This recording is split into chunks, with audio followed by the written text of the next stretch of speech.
First off, Pete. It's a war, mate. It's a war, mate. Look, the concrete letters are exploding, even though they are bound in wire. Now, I'm really excited about this event, and the reason for that is a little bit of history behind the scenes here. Previously, the WCW stuff that we've seen in late 1990 has been the work of the booker Ole Anderson. And Ole Anderson has come to the end of his stint with Starrcade 1990, which was a disaster because of pretty much one thing, which was the Black Scorpion saga. Yes. Now, Ole Anderson, in his time as booker, he's managed to get the company, WCW, close to £7 million in debt, or $7 million rather. Now, that seems like a small figure now, and indeed, when they come to the end of their run in 2001, they will be losing practically triple $1 million amounts. So it's a very small amount, but in 1990, for a regional wrestling company, $7 million in the hole is a disaster.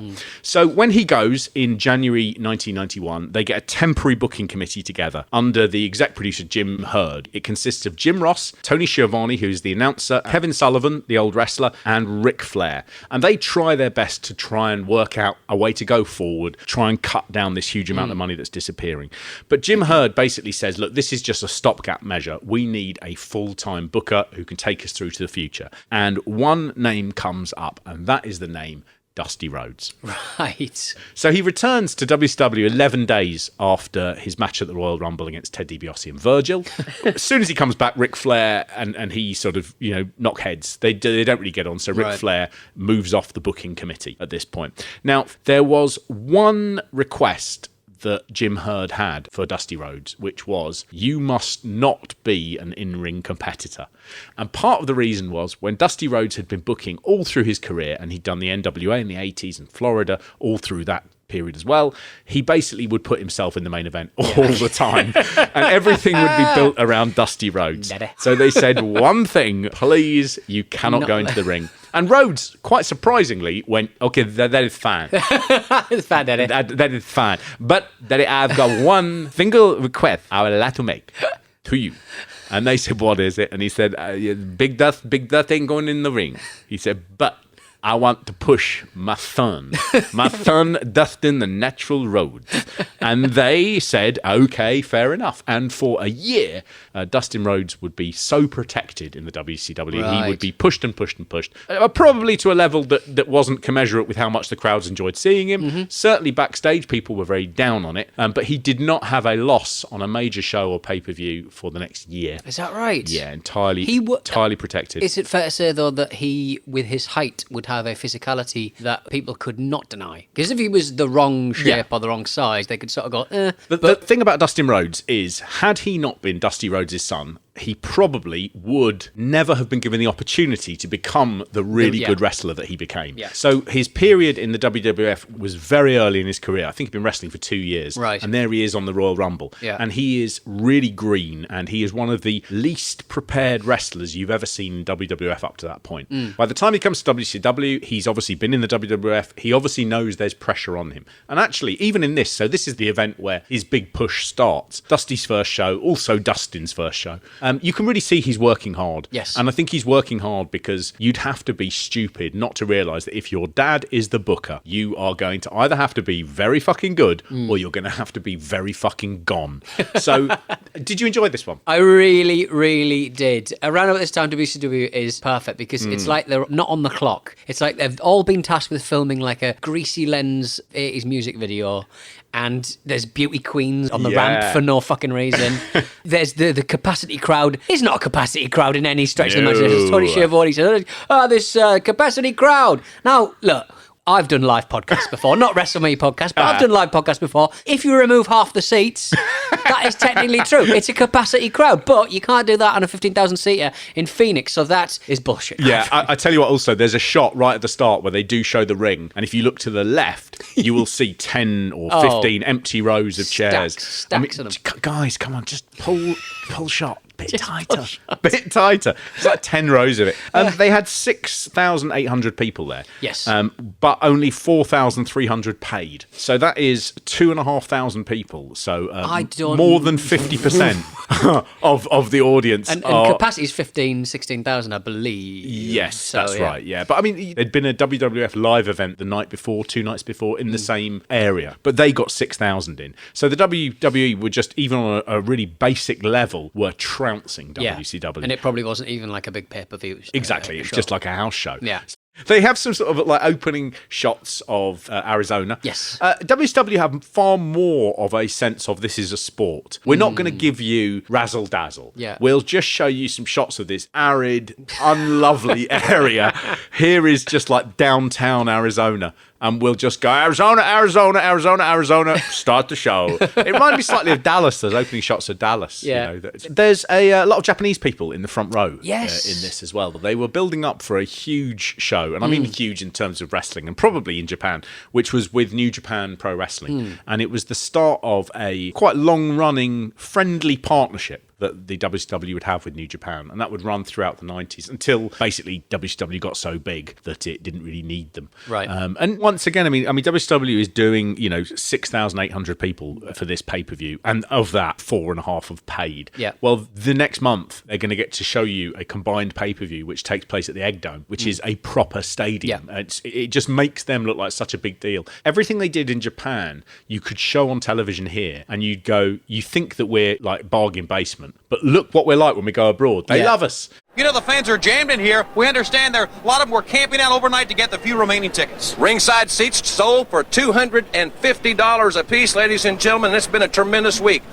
Yeah. We're opening it up. Here he is. It's the new booker. It's Dusty Rhodes. Yes. He's wearing a red leather, sort of, I mean, I say leather. It's leather that looks... There's a patch of leather that's supposed to look like snakeskin, but the rest is pleather. So there's limited leather, a lot of pleather. Yeah. It just looks hot, man. Where did men of a certain vintage back in those days... Yeah. Where did Dusty Rhodes keep all of his jewellery? His Rhodes jewellery. You know, mate, because he'd turn it with different stuff every time. And you're like, where would you like just... He's got loads of sort of chains and medallions and just on. Weird things you just don't see anymore, like sort of necklaces that stop in the middle and go down like an old cowboy. But like, it just looks like someone's pulled off one of those. Remember back in the day when you used to go to like Preston Park or Flamingo Land, or I mean, I'm mentioning things from the north, but like you would have like a little a coin keeper. Thick coin keeping that stopped you getting your money wet when you were in the sea. Yes, that's it. Yeah. The funny thing about whenever you see pictures of like Dusty Rhodes out of the ring, he's always blinged up to the max because he was. I mean, he'd spent a lot of his career being very highly paid. Yeah. And he's always dripping in gold when you see him just being casual outside the ring. I don't know where you'd buy stuff like that. I mean, if you went to a shop now and they had that, it would only be, that, what's that guy who does all the rhinestone thing, Nudie. Oh, right, okay. Is it like the sort of stuff that I'm trying to think, Adam Sandler did that film where it's about the naughty diamond or something, the opal, black opal or something, I can't remember. It's on Netflix. Yes. And it's called... Forbidden Diamond.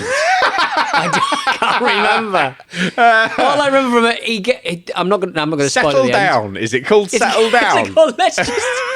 Let's just stop doing coke, shall we? Let's just have a hot chocolate. Everyone stop shouting and moving. Everyone have a sit down.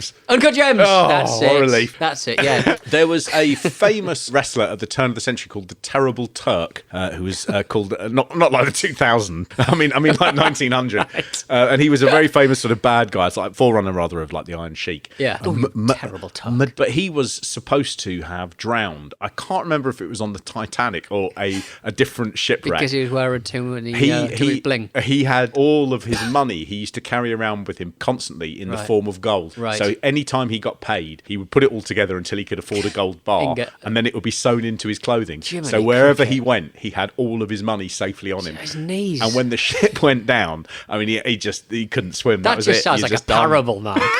A man who refused to remove his golden trousers. And that's what happens to greedy Turks. Now get out of my shop. Dusty Rhodes did not drown because of his jewellery. He had kidney disease. Or a Turk.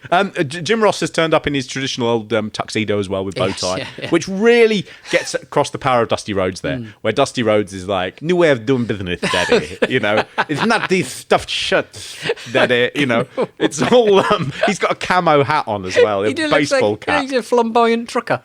He does. Come here, daddy, I'm going to Minnesota tomorrow. I think, funnily enough, he slightly invented that thing of very, very rich men dressing however the fuck they want. Yes. And I don't think until now, I think Dusty Rhodes is the first person in a position of power who ever went, I'm not wearing a suit. I don't think there's anyone before him. I think Dusty Rhodes invented that thing of going, I'm going to look absolutely ridiculous. He invented Mark Zuckerberg. Yeah. You know how you know you're successful? It's because I wear what I like.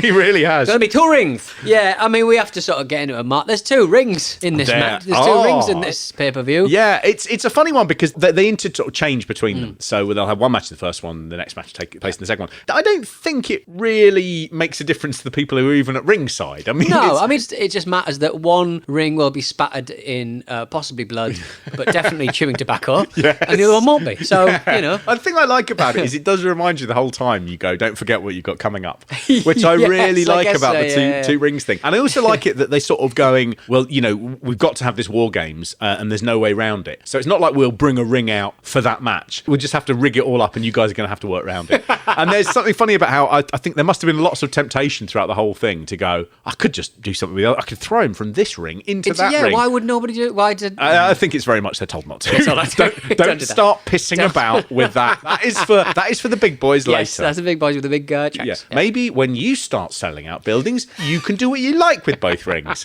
What they do quite well in this, actually, is when they film it, they really hide the other ring. So after a while, you sort of forget it's there, and every now and then you'll go, oh, double ring. Yeah, I mean, they hide both rings at one point when all the lights go off. Yes. In a very WCW move. I do look at that, and I do sort of go, that is exactly the sort of thing that the people who are going, why can't we build like WWF? That would happen, and they just go, every fucking time. I mean, this is it, isn't it? There's something, the problem is right at the heart of it. Can we not keep the lights on?